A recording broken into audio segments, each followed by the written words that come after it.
Well, hello everybody, my name's Louise Savage of Louise Savage Muses. Welcome to my channel if you've not joined me before. Welcome back if you have.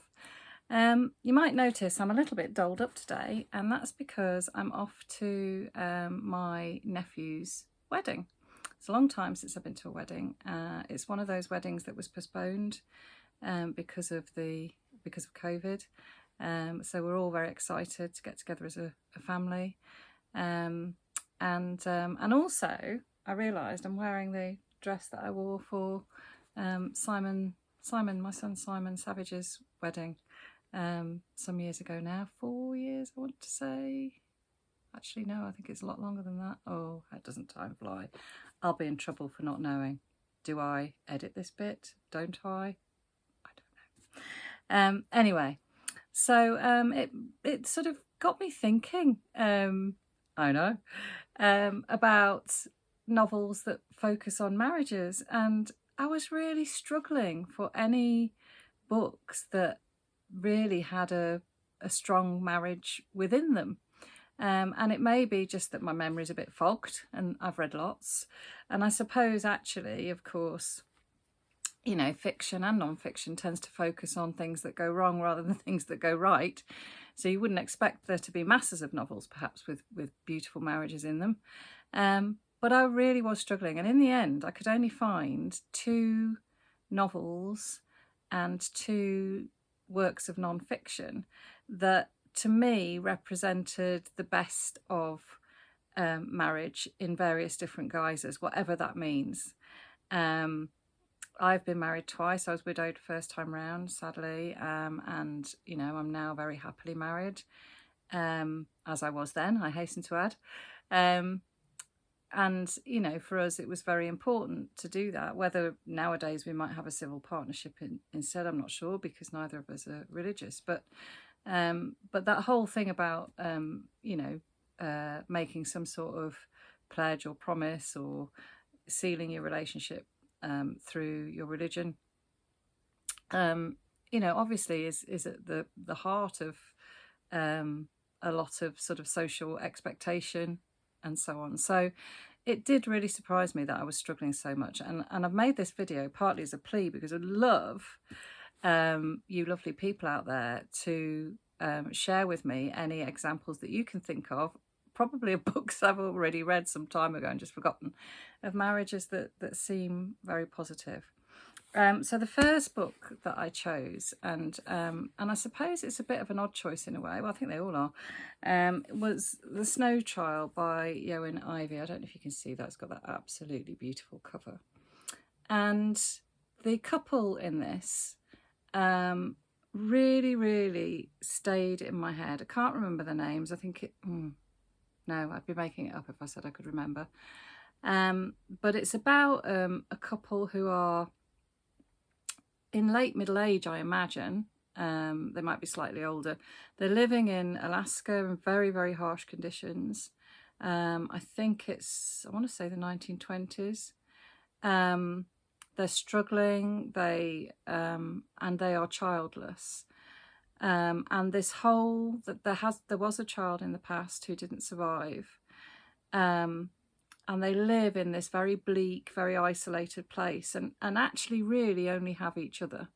There is a community, but it's you know, it's not easy to get there. There is somewhere they can go and buy things, but of course they hardly have any money.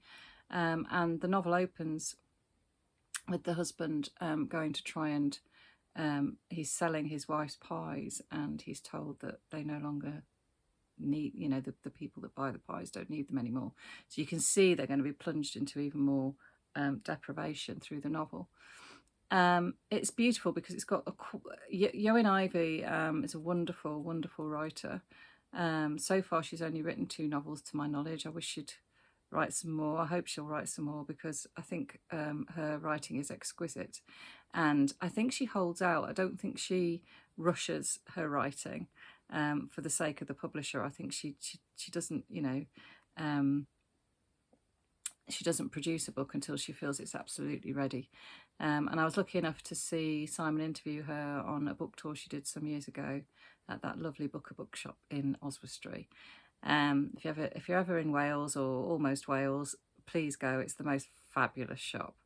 Anyway, so what happens is this kind of this child appears in this very. The marriage is empty, not because of a lack of love, but because of the shadow of this childlessness. And it's the way that the husband and wife treat each other. There's lots of respect. They don't say very much to each other. They communicate in other ways. And this child really, as I say, appears. Is it real? Is it not real? And it serves to really kind of expose the strengths and weaknesses of the marriage. So I think this is a wonderful novel about marriage. And I think it's about loyalty and being faithful and having a responsibility for the other partner in the marriage. So there you are, The Snow Child by Eowyn Ivey. And the second novel I chose is called The Haunting of Henry Twist by Rebecca F. John. And I read this some years ago. It was shortlisted, I don't know if it was shortlisted for the Women's Prize, perhaps. And I thought this novel was absolutely stunning. And I don't think I see it on shelves anymore. And I think that's an absolute disgrace. Actually, I feel quite cross about it. Because this is the story of, I think he's called Henry. Yeah, he is called Henry. It's Henry Twist. Look, if I read it, it would help, wouldn't it? And Henry is faced with, again, I think it's just post-war, actually, I think. 1927, somewhere around then. And Henry's wife is heavily pregnant, and this isn't a spoiler because it happens right at the beginning of the story. And she is hit by a bus in a really shocking accident, and she dies, but the baby is delivered. And Henry then has this real battle on his hands because the social expectation at the time was not that he would bring the baby up himself, which he then endeavours to do and meets quite a lot of resistance. And he's haunted because of his love for his wife and his desire to hang on to this child, which is their joint venture. And he meets he comes home one evening and there's a stranger in the shadows, and this stranger steps out. And I think the stranger's called Jack. And this relationship develops between Henry and Jack. And there are lots of things about Jack that remind Henry of his wife. And I'm not going to say any more because it would ruin the story. But this is absolutely a book about love and a book about what makes relationships work, a book about why love and marriage are so important, a book about, what should happen to children of a couple, of a marriage. And I just thought it's beautifully told, the story, and just a plea to people out there to give it a try, because I loved it, and it's still in my head, and I read it a while ago. And then I had to turn to non-fiction. Now I enjoy non-fiction, but I don't read it anywhere near as much. I don't quite know why that is. I think it's because when I was younger, I thought I didn't like it, which is a bit ridiculous, isn't it? So I've had to kind of educate myself. But I did read this book years and years ago, and it is Nigel Nicholson's Portrait of a Marriage. And on the front you can see his father, a photograph of his father, Harold Nicholson, who was a historian, a Labour MP, a writer, you name it, Harold did it. And over here is Vita Sackville-West, his wife, who was, again, a writer, avid letter writer, friends, more than friends, lovers with Virginia Woolf. In fact, Vita Sackville-West, I can't say it, wrote a novel called Orlando, which, no, wrong. Virginia Woolf wrote a novel called Orlando, and that is kind of based on Vita's family history and family pile, you know, Vita's character, I suspect. And I loved this book because the thing about these two is that they have an extremely unconventional marriage.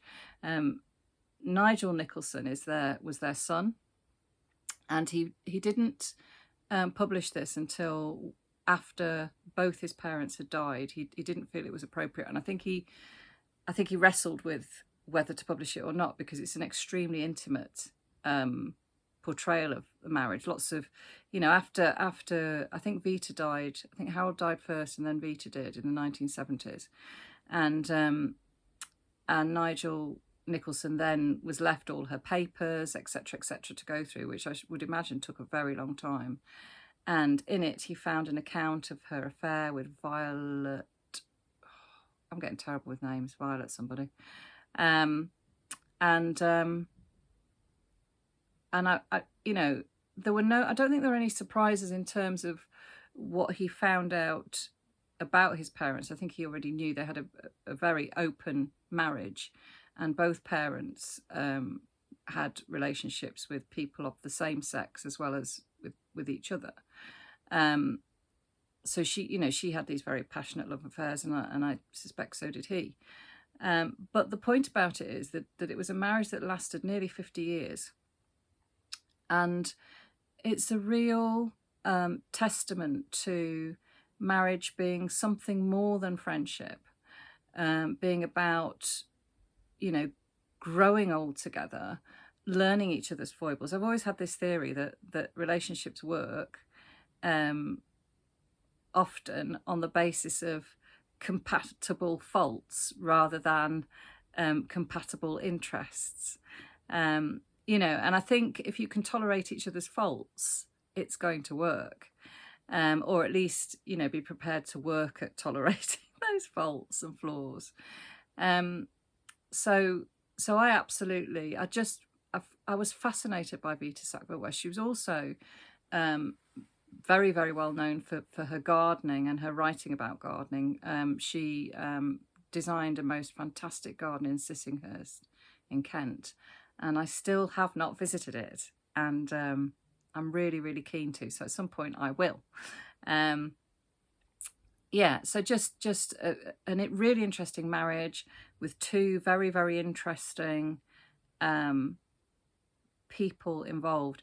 I think it was in Vita's letters where I read, it might have been Virginia Woolf's letters, I'm not sure, but I read the most fantastic description of driving a car for the first time, because of course cars were a novelty in Vita and Harold's world, certainly when they were younger, and there weren't really many roads. So there's this description of, I think it's Vita and Virginia Woolf, but I've probably read it somewhere else, but it was just this most fantastic description of them driving across, just where they felt like it really, across the fields to get from A to B.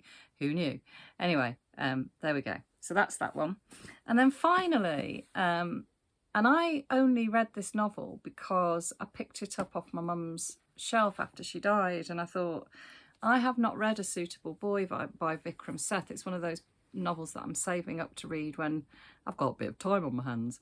But having said that, I did pick this up. I can't remember if it was last summer or the year before. And it's Vikram Seth's Two Lives. And this is an absolutely amazing read. So this is based on the story of his great aunt and his great uncle, his great aunt Hetty and his great uncle Shanti. And great uncle Shanti grew up in India. I think the family was sort of, were the family business? I can't remember what the family did. But anyway, they encouraged him to go to Berlin in the 1930s and train in medicine. He actually trained to be a dentist. And great aunt Hetty's German Jewish family took him in as a kind of lodger, I suppose. And when he arrived, or even before he arrived, great aunt Hetty made some terrible racist comment about not having him in the house because he was Indian. And I can't quote it because I can't remember it. I don't know whether I'd want to quote it anyway. But yeah, this real sort of racist slur. And yet gradually she ends up falling for him. And I think that happens when he goes back to, so he ends up in England. He fights during the war. He ends up in London and runs a dental surgery from his house. And Hetty, you know, sort of is there in the background the whole way through that scenario. And I've got this fantastic memory of reading it and the descriptions of, you know, suburban London and the kind of life that people were living when I was very small. You know, the wife being expected to do X, Y, and Z and always have the tea on the table and that kind of thing. And Vikram Seth witnessed this relationship at first hand, because when he came over to England, of course, he was their great nephew.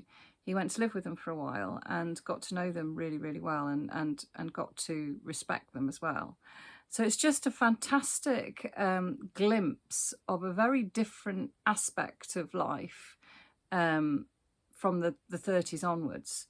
You know, this hodgepodge of people, and from all different backgrounds. You've got Christians, you've got Hindus, you've got Jewish families, and all of them kind of mixing in a way that perhaps we wouldn't, in our ignorance, wouldn't expect to see in that period. So and I love the length of this, because again, there's lots of photographs, there's lots of documentation, there's copies of letters. You can see, you know, great Uncle Shanty's handwriting. He's done a really thorough job of trying to help us to understand the relationship, their lives, and also that period in history as well, from various different perspectives. So can't recommend this highly enough. It is a fantastic read. Anyway, I've got to go to a wedding. I've got to go and maybe have a drink or two and do a lot of chatting and clapping. Might have to put a hanky, might have a tear in my eye at some point.